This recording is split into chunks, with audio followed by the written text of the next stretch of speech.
Hey guys, so today's video is going to be about foundations and how to pick the right foundation for yourself. This is quite a hard thing if you're quite young. I had no idea when I first started getting into makeup how to test foundation for the right shade for myself, for my undertone, for the shade of skin I had, for the right kind of combination of like oils or dryness that I had on my skin. So it's really important to get a good foundation for your one, for your type of skin, and two, the shade. The shade's probably more important than the type because you can change that with powder and like moisturizer and stuff, but definitely getting the right shade is quite hard, especially for darker skin tones in the drugstore. Obviously if you're high end you can get someone to match you up and all sorts of things like that, but this is basically going to be for girls starting out in makeup or older girls who are still a bit unsure, and mainly drugstore because it's quite hard. Like if you're going to MAC or something, they're quite happy to match you up, or like makeup counters and things like that. But basically I just wanted to say that the main kind of categories you're looking at for your undertone is something that is a colour that runs through your foundation that's going to match your skin. So basically most people are either yellow undertoned like myself. I'm quite pale, but I have a yellow undertone rather than a pink one. My sister is pale and has a pink undertone to her skin, so she's more pinky, if that makes sense. Now there's a difference between having skin that's like, I have redness on my cheeks, that doesn't mean I've got a pink undertone. So because you've got redness in your face does not mean you are pink undertoned at all. You could be neutral, you could be yellow, or you could be pink, it doesn't matter. But because you've got redness, just cancel that out. Redness is on the surface, you can see what kind of colour you are underneath. Just think of yourself as your skin as like a palette. Think about, like, look at your arms for instance. You could look at your arms and think, do I have more yellow in my skin, or do I have more pink, or do I have more olive tones? Kind of like that. Another way to check to see is your veins. If you have more greeny veins, you tend to be more yellow or olivey. If you've got quite bright blue veins, you tend to be more on the pink side. Another awesome way of checking is jewellery. If you wear a lot of silver jewellery and you get compliments of that, you tend to be more pink. And then if you wear gold or rose gold and you're yellow and get compliments, that's what works. For instance, I wear a Michael Kors gold, well, rose gold, and that suits my skin a lot better than silver does. So things like that. So for myself, I'm yellow toned underneath my skin, and you want to be careful with drugstore foundations because a lot of them have orange in them. So because they're more cheaply made, I like to say, because they've got less expensive ingredients in them, so they aren't spent as much time on whatever. Orange tends to be quite a big colour in the drugstore. So Maybelline have a lot of orange in their foundations sometimes, a lot in their older foundations like their mousse and their satin, whatever it is, and other ones they have can be quite orange. I've also found Rimmel can be quite orange. And those are the main ones. L'Oreal are very, very good now. This one here is L'Oreal True Match, and they have a huge selection of shades in this foundation and a lot of their other foundation lines as well. But this is the new kind of like big one out there for a lot of skin tones and skin shades. So if you're worried, check L'Oreal out for drugstore. I think they're very good for their shades. Revlon are very good with their shades for paler people, and I think kind of more tan to the darker skin as well, but they are very good with the fact that they're not orangey. They're very kind of skin-like colours. You want to go for the ones that are more skin-toned colours, and an easy, super easy way to test out if the foundation is going to suit you or not is to get a bit of foundation on the tester. There's no excuse not to do this. Don't pick up a foundation on the whim and just think that will suit me, because you shouldn't do that. Just get the tester, put it on the back of your hand, rub it in with your fingers a little bit, and then test it here on your neck, around here where your jawline is. So you want to test it on your neck here, rub it up onto your jawline, slightly onto your cheek. If it matches your skin, that's the perfect shade for you. If it kind of blends into the skin shade, that's going to be like the closest kind of shade you think it will be, that's the one you should go for. Don't go for one darker, don't go for one lighter, because that will make a huge difference to your makeup routine.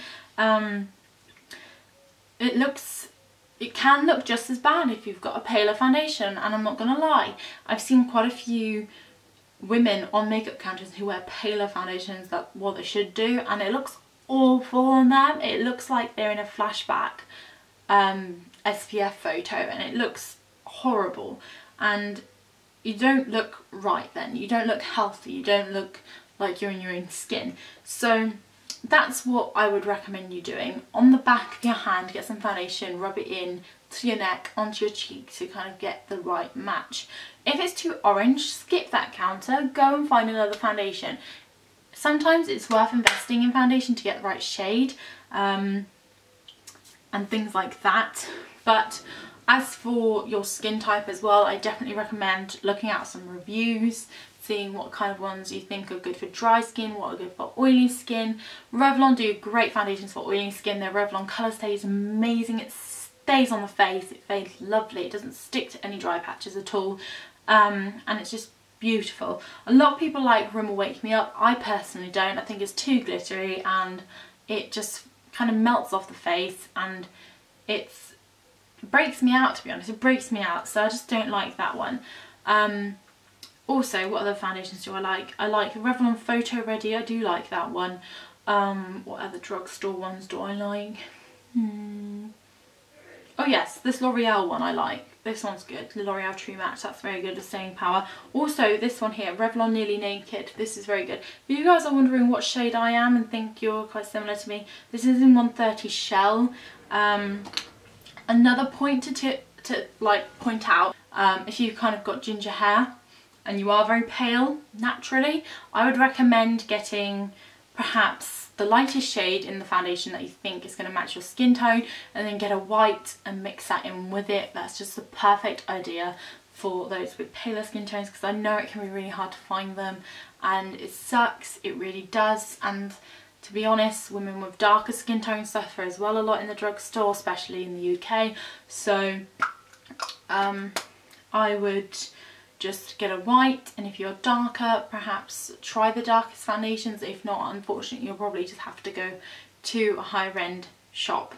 Or if you're lucky, maybe you've got great skin and you won't need foundation. But anyway, I'm just going to go through the foundations I have here just to show you kind of what names come up and what kind of colours I am. Like I said, I am kind of yellow undertoned. If you're pink and you don't know if you're pink or yellow, like I said, you can do all of those things I just said, like testing out, look online, blah blah blah. But there is like a neutral stage where you could be a bit of both, and that case I would just go for a neutral foundation, more of a yellow toned rather than a pink, because if you are neutral and you've only got a little bit of pinkness in you, it's better to go for a yellow one because they suit more people. You can get away with wearing a yellow foundation, and you don't want to wear a pink foundation if you're yellow toned. It's the worst thing ever. You will look horrific. So just be careful, because foundation is really, really important to match up. So anyway, like I said, the Revlon one I am in Shell. However, in Revlon Colour Stay I'm a bit darker. I'm something beige, but I can't quite remember. I'm really sorry. I haven't got one at the moment, that's why. L'Oreal True Match, I'm in Golden Ivory. This is like the third shade up, if you want to reference. Laura Mercier, I am in Cream Ivory. So you can kind of guess that I'm like an ivory, but I'm more of a yellow ivory than like a whitey pinky ivory. So MAC Face and Body, I'm in C2. Could probably get away with C1, but would need a bit of bronzer. But C2 is quite a good match. However, sometimes it can oxidize, so watch out for that. Makeup Forever is probably my favourite foundation, match wise and texture and everything. This is in the colour N117, and this is perfect for me. Makeup Forever do a great selection of shades. Check them out. However, you have to buy them online. Another thing I was going to point out actually was that if you have people you follow blogs on, check reviews, and then look at the girls doing the review or the boys doing the review, and check their skin. See if you think that your skin would be a similar shade, and or perhaps go through their profile and see if they've got any drugstore foundations that are the same shade as what you think you are. Just things like that help you out. That's how I find my high-end ones, because like I said, I haven't got many. In previous videos I've said that I haven't got many counters near me like MAC and stuff that I like, so I have to look online before to get my shade, and I just go and have a look at reviews and see if there's similar skin type to me, skin tone I mean, sorry. So yeah, that's how I do it. So yes, I hope you guys have found this video interesting or a little bit helpful on the fact that you need to kind of match your skin tone up. There are a lot of foundations at the drugstore that have more pink in them, have more yellow. Try and stay away from the oranges because they are going to make you look darker, they're going to make you look more fake, of course, unless you're wearing fake tan, then that's perfect for you. But yes, just make sure you don't test your foundation out on your palm of your hand or your hand. I know sometimes you think, oh yeah, that'll match, it'll be fine, but you really need to test it out. Your foundation's meant to match your neck. It's not meant to match your face necessarily, because if you're matching your face and your face is slightly darker, then your neck is going to be paler, so you need to kind of match it all so it matches up nicely. Or you might be more tanned here and paler on your face, but you'll need a slightly darker foundation to match it all. So you just need to take into consideration the fact that you need to blend it on your cheek and down your neck to blend it up to see if it matches nice. But I hope this video kind of made sense. I hope some of you got some tips from it, and I will see you all in my next video. Make sure to thumbs this one up, check out my social networking sites, and I will see you all very soon. Bye!